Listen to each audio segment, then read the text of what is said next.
लोकसभा निवडणुकीमध्ये 45 पारचं गणित जुळवण्यासाठी महायुतीनं आता राज ठाकरे यांना आपल्या तंबूत खेचण्याची तयारी सुरू केली आहे। दिल्लीमध्ये राज ठाकरे आणि अमित शहांमध्ये सकारात्मक चर्चा झाल्याची माहिती मनसे नेते बाळा नांदगावकर यांनी दिली आणि पुढच्या 2 ते 3 दिवसांमध्ये जागांबाबत चर्चा करून निर्णय होणार असल्याचं त्यांनी सांगितलं।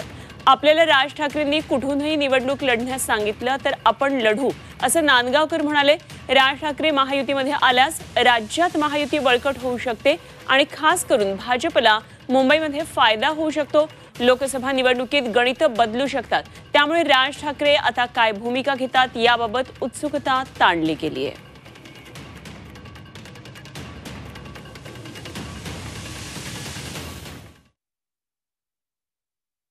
नेमक्या सीट किती मिळाव्यात अशा प्रकारची भावना आहे।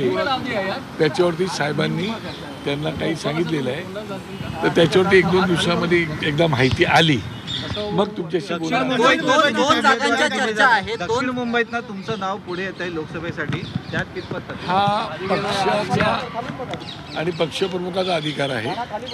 कोणाचं नाव द्यायचं कोणाचं नाही द्यायचं त्याच्याविषयी अजून काही आमच्यामध्ये चर्चा झालेली नाही। वरिष्ठ पातळीवरती मात्र चर्चा झालेली आहे। 2 वेळा लोकसभा मी लढवली होती दक्षिण मुंबईतूनच। आताही साहेब जर मला म्हणाले की तुला गडचिरोलीला जाऊन उभं राहायचं आहे तर मी गडचिरोलीला जाऊन उभं राहील, कारण वर्षानुवर्ष आदेश कानावर ऐकण्याची सवय झालेली आहे, पडण्याची सवय झाली। त्यामुळे आम्ही आदेश ऐकतो आणि त्याप्रमाणे पुढची वाटचाल करतो।